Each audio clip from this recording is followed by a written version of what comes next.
Welcome to Galloway. This is Will Sanchez. Thank you for tuning in. This is a very special episode of Gotta Run. We're honoring the memory of Cy A Adler. Cy was the founder of the Shorewalkers, and he also founded the Great Saunter. Cy passed away earlier this year. My special guest tonight is Margarita Eremeyev. She is a volunteer for Shorewalkers. She also volunteers for saving the Putnam Nature Trail. Indeed, we're going to talk a bit about the Putnam Trail. The Putnam Trail was beloved by Cy and many, many others. I'm honored to have Margarita as my guest.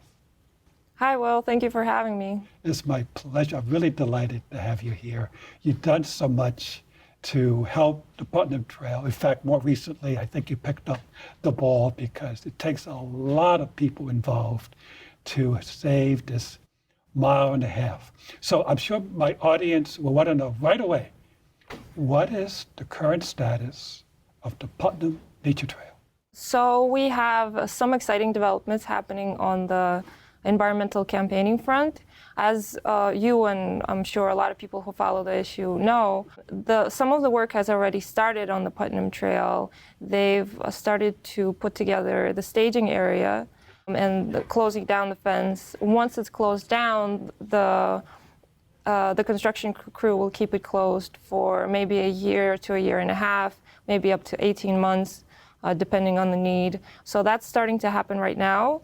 As far as we know, there's no actual work set to happen just yet, just setting up the staging, the fencing, because the work would require cutting down trees, which was put on hold because the bird nesting period was still in full swing until recently, and it's still going on until maybe October. You actually said a mouthful there. There's birds in the park that are affected by the work. They were kind enough to wait till the birds got over their birding season before they bring in the bulldozers. Absolutely. The other thing you said was that the staging has started, so there's probably yellow tape and cones. Chain link fences, yeah. They're marking it off. So that means, for example, most Saturdays, people would come to the park, take a part of a tour, of a walking tour. So those are on hold for the time being? Yes, the trail would be closed for all recreation, so all park users. It will only remain open for some park employees who do research along the Putnam Trail, along the Tibbetts Brook corridor. So those employees, I think, will still have access, but not for us park users. Okay, so the general public, the senior citizens that rely on it, they would have to wait. But I think they have the contractor, they have the money, they're starting the staging. But I think some negotiations are going on. Right. So tell us about that. So that's the exciting part. As you know, we who represent the community who wants the trail to remain unpaved, we now have legal representation. We have Joel Kupferman of Environmental Law and Justice representing us. And with the help of Environmental Law and Justice, we are pursuing negotiations with the city to not throw out the project altogether, because I think everybody can agree that the trail has needed to be fixed up for a long time so the community can use it, but to put in a contract amendment so that it can be done, it can serve the community, but in a way that's consistent with best management practices. So to put it simply, to put in a change order for a different surface, for a more permeable surface. This is what we've been campaigning for 6-7 years now. So those negotiations are going on.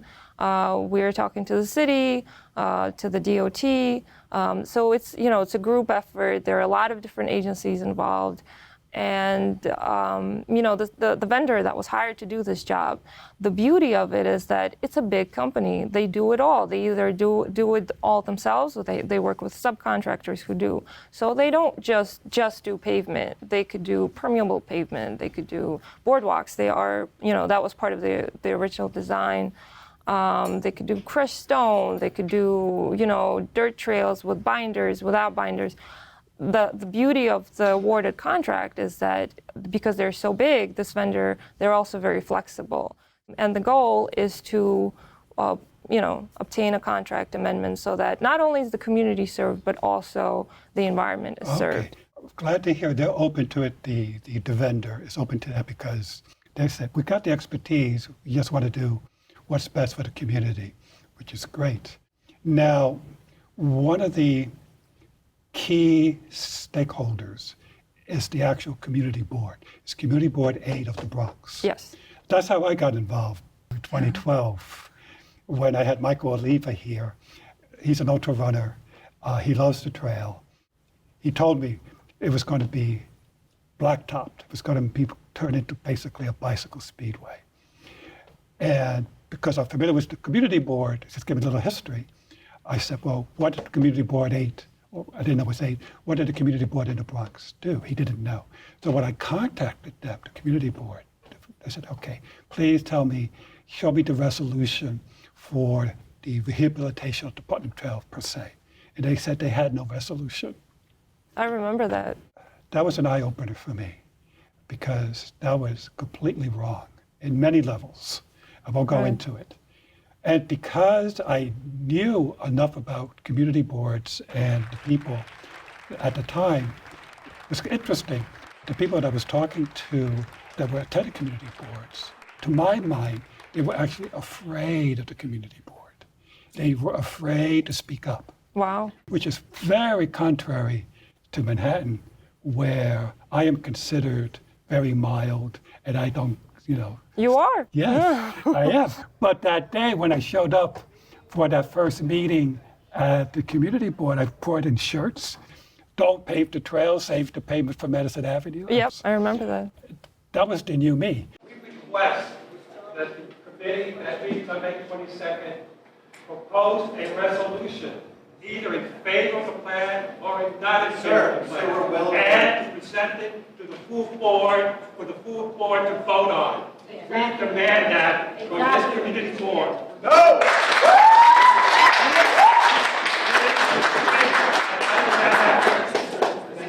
And I believe I actually started by saying you deserve that, which is okay. Mr. Chairman, are you on record that you would have a You're out of resolution? order. I answered your question twice. I want to make sure I heard it right. You will have a resolution on that day? Is it yes or no? Yes, okay. We have it on the record. We will have a resolution either in favor or not in favor. Thank you very much.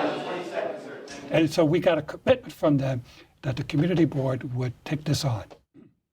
Unfortunately, ultimately, they approved what the Parks Department wanted to do, which wasn't necessarily 100% asphalt-free. There were some elements that we were definitely unhappy with. Right. But it sounds like you're working now to improve on those elements that can't be improved on, to make sure that no asphalt is put on anywhere near the Putnam Trail.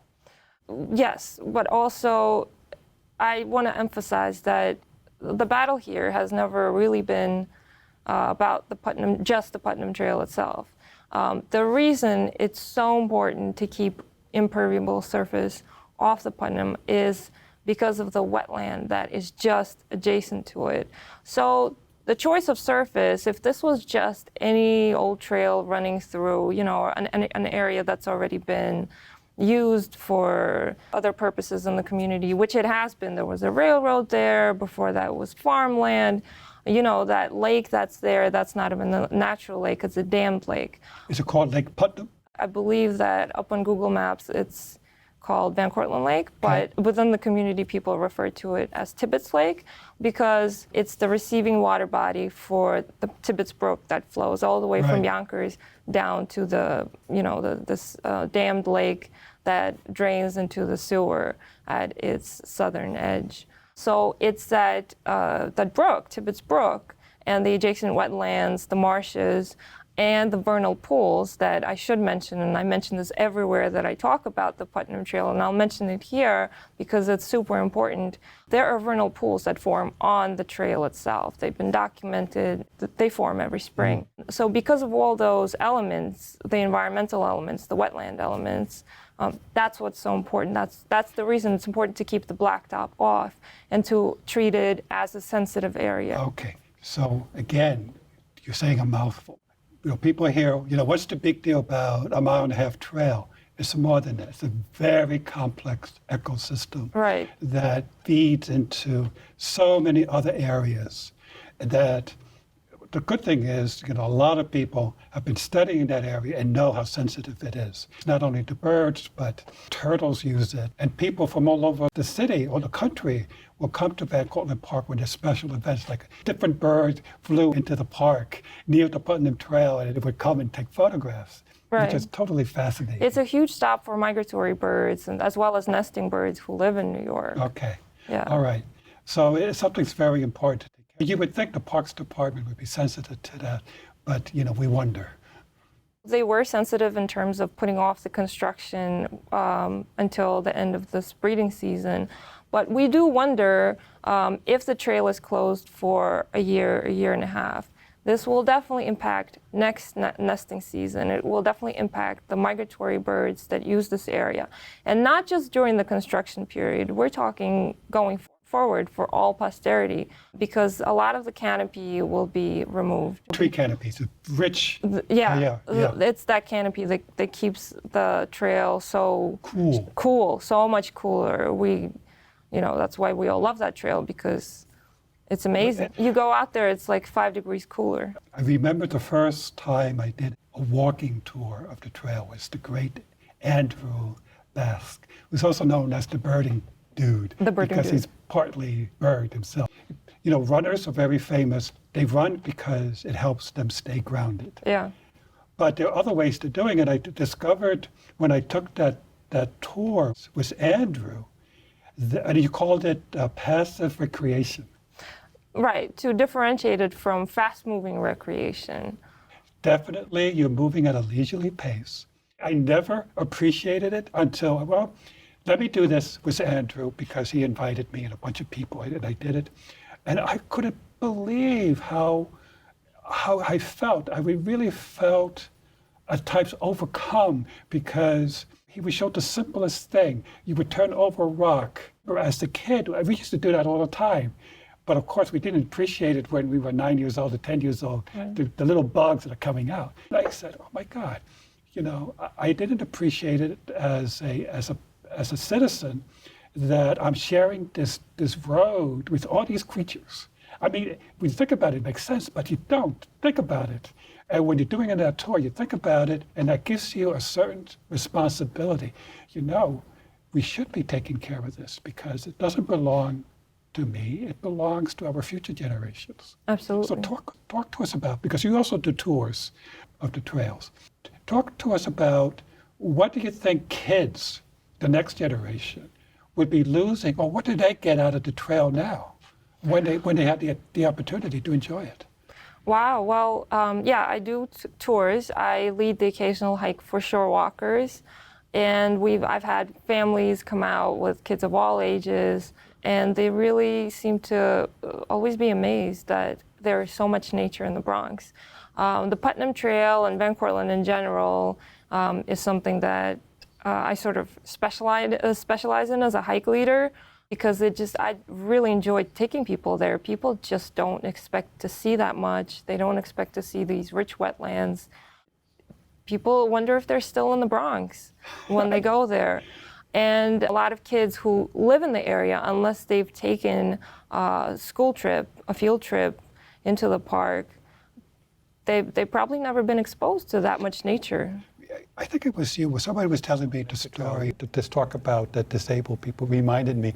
The trail is also a laboratory for teachers. Uh-huh. One of the teachers takes her disabled kids to the trail. Oh, interesting. And they struggle in the trail, and they love it because they're digging in the ground, and nobody's helping them, and it is just a great experience for kids. And that's something we want to make sure it's not stolen from them, that all kids have access to nature, especially in the Bronx. That's great. We hear a lot about the disabled community not having access to the trail, but I think that's a false argument. What is your opinion? I think that there are different types of disabilities. In terms of mobility disabilities, of course, the way the trail currently is, it's in some segments, it's not acceptable. There are a lot of deep ruts because Parks Department trucks use that trail for maintenance, and those ruts stay there for a while. And that trail has not seen any maintenance in a very long time. So for people with mobility issues, some segments really are impassable. And that's what we've been advocating for, is to fix up, in a sensitive way, segment by segment, the trail so that everybody can access it. But there are different types of disabilities, sensory disabilities, like the group of kids that you mentioned who experienced sensory delight from having access to that. It's a very special setting in that it's flat, it's easily accessible by school bus, by different types of transportation. So teachers flock there. They love taking their kids there because it's so accessible. And as soon as you pass that first trestle bridge, you're deep in nature. You're in this sanctuary, and you can learn so much. You can experience so much. At the same time, it's easy enough to be accessed by all different groups, all different ages. Senior groups use it. That's why it's so special. In fact, I think the organization is called RAIN. They wear the raincoat or the jackets that says RAIN in the back. It stands for something. They're senior citizens, and they're encouraged to go out and take a walk because it is flat, it's nearby, it's near the 242nd Street train station, I think, is right there. So it could easily walk. So easy to get to. And I think people in wheelchairs can get to it too. Sometimes you hear crazy stories where they fix something up, but the people in the wheelchair can't get to it because they didn't fix the entranceway. Right. So I don't know if the Putnam Trail hopefully won't have that problem, that people can get to it. Right. Right now, I don't think that any of the entry points on the southern end are ADA accessible. I'm not sure if that's in the plans. Well, I wouldn't be surprised. That's been lost because crazy things like that, because that's happened before. Right. And you know, the great Cy Adler, he loved the trail. I had him here on the show. I was born on a kitchen table in Brooklyn. And he loves Riverside Park. You know, he tells a story that Riverside Park is basically paved over. It used to be a lot of nature trails. Right. And he says the Parks Department, and they admit it's in their DNA to pave, and they paved it. The position of the Parks Department on this matter is that we pave as a matter of course. Some trails, some sections of the parks, they lost the hawks. They used to have years and years ago a park. Right. They're gone. They're gone, yes. Unfortunately, people forget that. But what his big peeve was, yeah, they paved it, and then they did no maintenance on it. So there are potholes, and so the people on the bicycle can't ride because they got this hole and they won't fix it. So that's part of the problem with the Putnam. They might fix it by putting in, asphalt, but they have admitted that they would do a very poor job. The Parks Department's been honest in one sense that they won't maintain it properly. So that's why they wanted asphalt, because to their argument, it will last longer versus stone dust.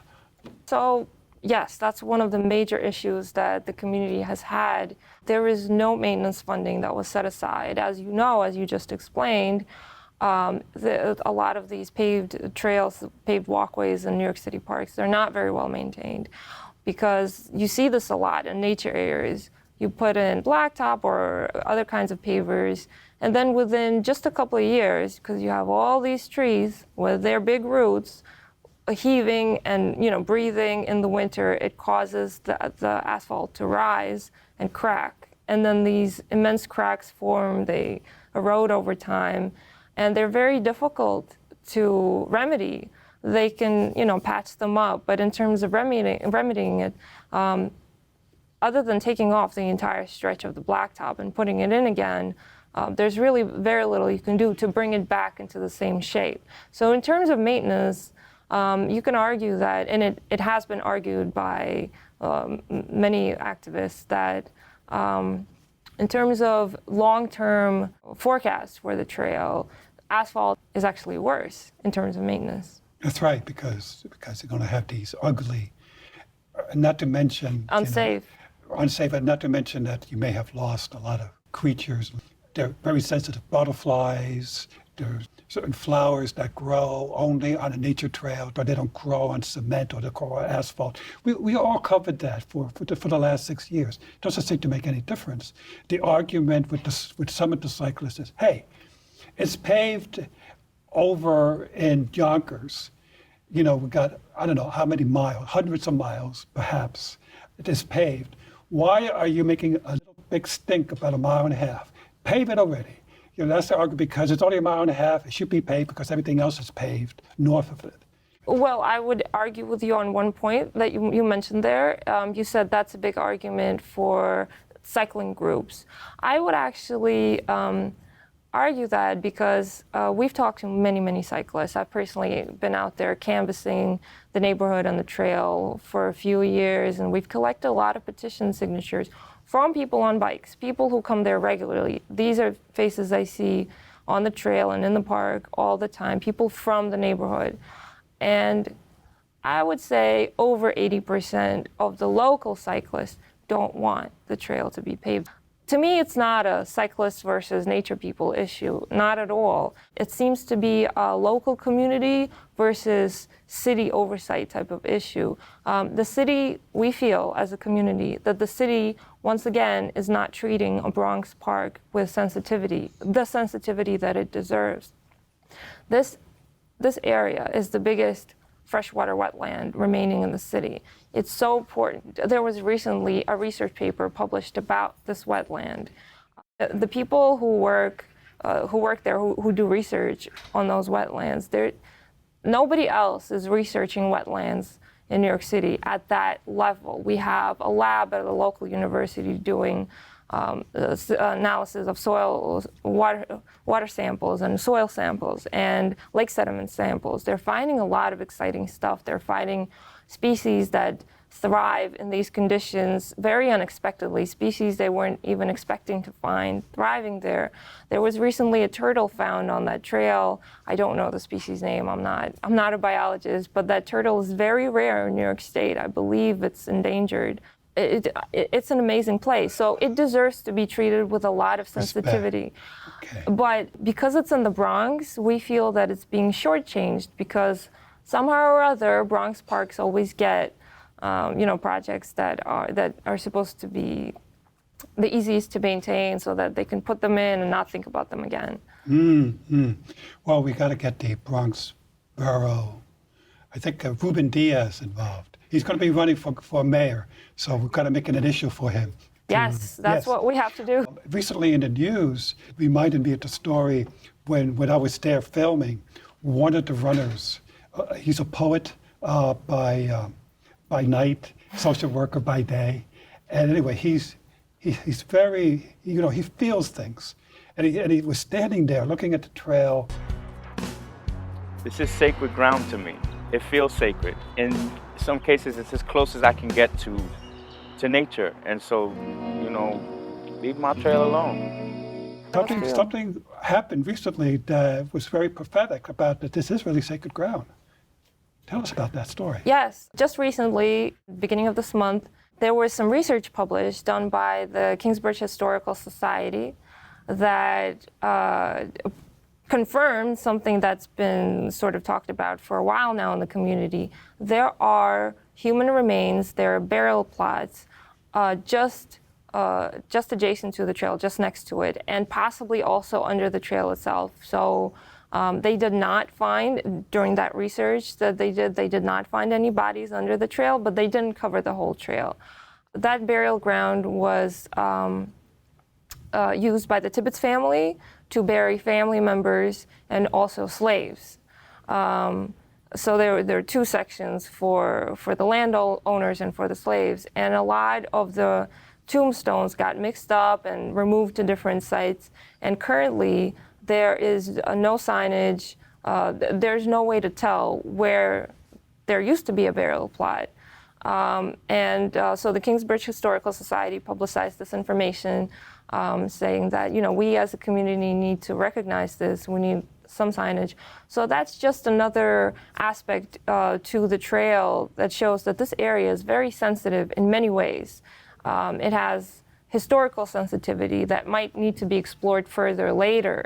It has ecological sensitivity. It has community sensitivity. We talked about people with disabilities needing to access it, different disabilities. That's right. So it's a very sensitive area, and we need to tread very carefully.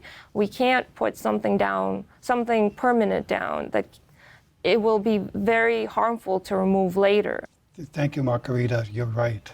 It'd be very difficult to undo the damage. I used to be in computer work, and as you probably can imagine, computer work can't be very complicated, complex, and things could go wrong. And I was a troubleshooter, so I would go in, talk to a manager, and he says, this thing's all screwed up. It's your job to unscrew it. Of course, he used a more vernacular term than unscrew it, but you get the point. My point is, if this gets screwed up, who is accountable? Who do we go after the fact? This is screwed up. Who do we go? Where do we get our trail back? Like, how do I get my reputation back when somebody, besmirches you? Yeah. Nobody's accountable. How do you get back a wetland? You don't. Okay. But there sounds like there's a possibility, if they do it right, they're going to take their time, that it could turn out to be okay. There's a possibility. Is it slim or none? Do you have any sense of?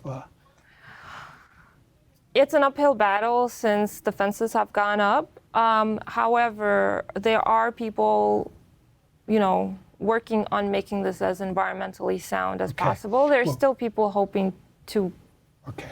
How can people watching the show help you? Help the trail? Yes, we appreciate any help, any support. For more information, you can go to our website, savetheputnamtrailnow.org.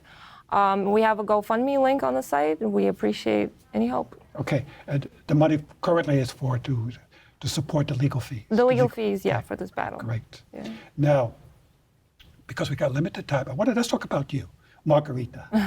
You were born in the Bronx. Not born in the Bronx, but I lived here for a lot. Okay, where were you born? I was born in Russia. Oh, wonderful, wonderful country. Yeah. Okay, so you came.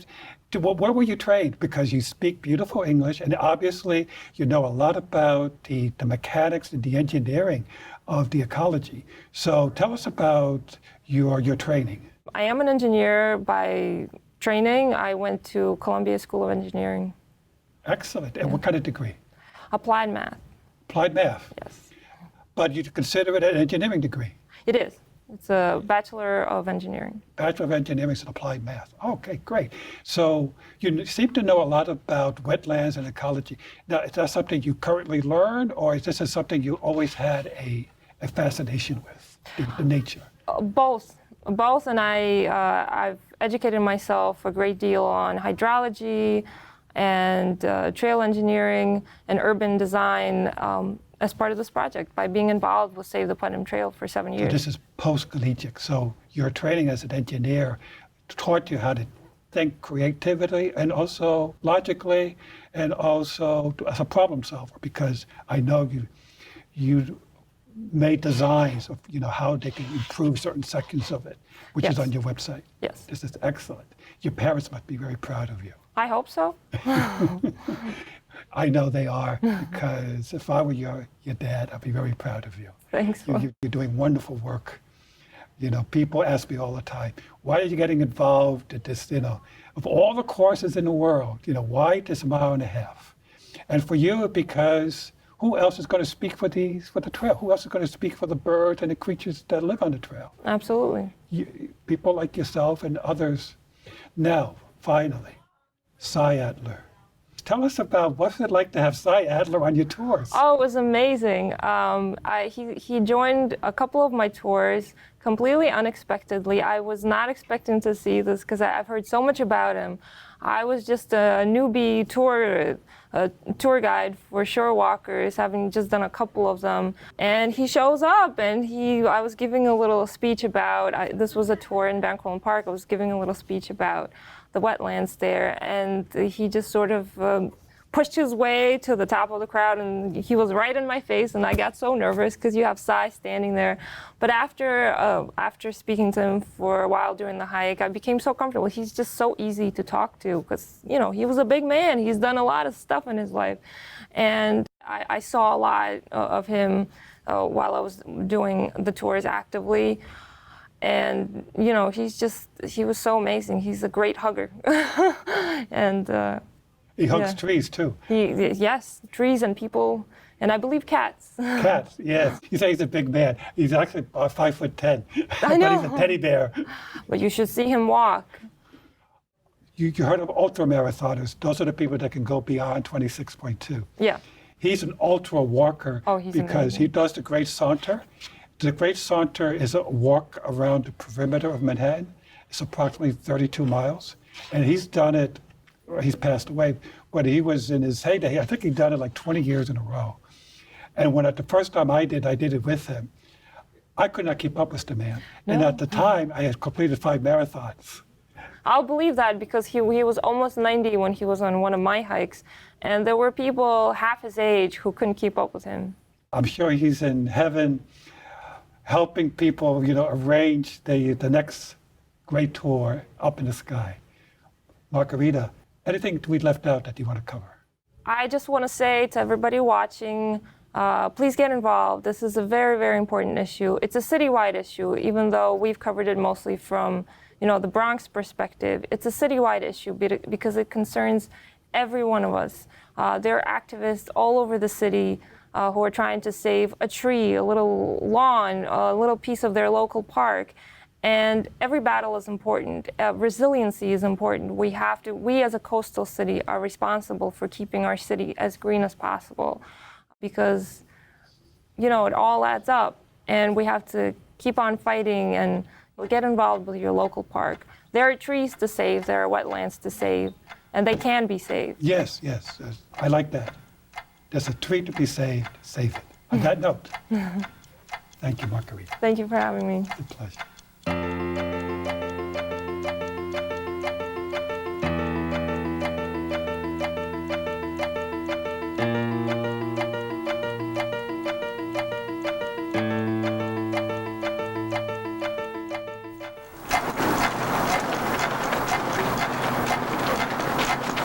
Welcome to Gotta Run. This is Will Sanchez. My special guest today is the Putnam Nature Trail. This trail has been enjoyed for over 40 years by the local community. Actually, it belongs to everybody. That may soon be history because City Parks has plans to transform the trail into a 10-foot wide bicycle speedway.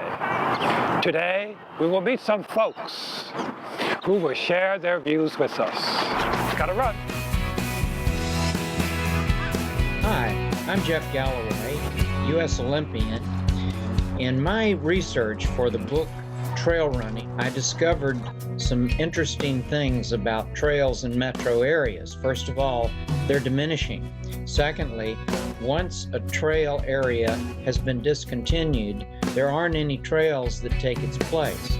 And the quality of life and running in our metro areas goes down as a result of that. I just got my new mountain bike, so I ride it after school with my friends, and this place is amazing. I love watching the frogs hop on the lily pads, and it's a really cool place, actually. I want it natural. I love taking my kids here on the Putnam Trail. I've taken my children ever since they were very young. When my youngest was only a few months old, we would take him in our little baby Bjorn strapped on. When he got a little older, we would try and push him on the stroller, but of course it is a trail, and it's supposed to be. So we would take him out and carry him, and we would let him run in the mud because we wanted him to experience nature. If you came to Van Cortlandt Park in a couple of years, would you want to come on this trail and see it as a wide road that's paved with asphalt, or would you like to see it as an environment like it is right now, where there's leaves on the ground? I've been a resident of the area for 10 years, and the Putnam Trail has always been my go-to place to find real peace and in a beautiful environment surrounded by a very urban concrete jungle. I come here with my son to go nature walking. I come with my wife for romantic setting. I come to ride my bike. I come here for a walk. I come here for a run. I come here to look at the birds and the beautiful trees and all the natural wonder in the forest. And also just to be there and seeing all the wildlife. Once you get to the paved portion, there's no more rabbits. You don't see the deer. There's not so many birds. Over the 3 years that I've birded along Van Cortlandt and explored the Putnam Trail, I've found a lot of nesting birds. Blue-gray gnatcatchers, red-bellied woodpeckers, yellow warblers, downy woodpeckers, 1 or 2 hairy woodpeckers we'd find, Baltimore orioles, orchard orioles. If the plan goes ahead to cut all the trees down that they're planning to remove, to pave this trail, most of those birds will lose the habitat that's required for them to nest. But 10 foot of asphalt for bikes, 3 foot for runners. Runners have got to pass each other when they're going the opposite direction, and they're just going to pull out in front of a cyclist, and it's going to be nasty. It's not safe. I think it would be a loss for older runners who really can't run on pavement anymore, and it's a real place for us to save our knees and be able to continue doing marathons. I think it would be a loss for any community who really wants to get out off the pavement for a moment. I just really like the feeling that there's other animals watching me. Bunnies, birds, geese, lots of geese. And I'm not only being cheered on by humans. I use it as an escape from my daily grind. It's not being in social work. I don't have the luxury of being able to travel around a lot. This is sacred ground to me. It feels sacred. In some cases, it's as close as I can get to nature. And so, leave my trail alone. And if you just pave over it, it's sort of like bringing a piece of the concrete jungle into our trail. So let's talk about the real reason why some people here want to have a stone dust trail. And the reason is they want it to fail. They are selfish people who want the trail only for themselves. The cross-country runners who want to stage marathons and other events, and they do not want to be troubled by cyclists and skaters and scooters and wheelchair users. In other words, the rest of the people of the city to want to use the Putnam Trail. 79,200 square feet of asphalt that the city plans to dump on our beautiful nature trail. We hope that we can stop that, and it should be stopped because it's a wrong idea. 40 years ago, it was torn up and has become what I would consider one of the better nature trails in the city. And sometimes there's something out of the ordinary that pops up that is amazing, and people come from all over to see it. The warbling vireo that I doubt very much there's any place in the city that has the kind of density in population that this short stretch of trail does. The idea that we can't work out some kind of accommodation, either just by a very modest expenditure of tidying up small portions of this hard-packed trail. And I do not understand why the Parks Department has been so consistently dishonest in its description of what they intended to do and how they've gone about and done it. They can put down a surface called stone dust that would fit in with the park's character and its history.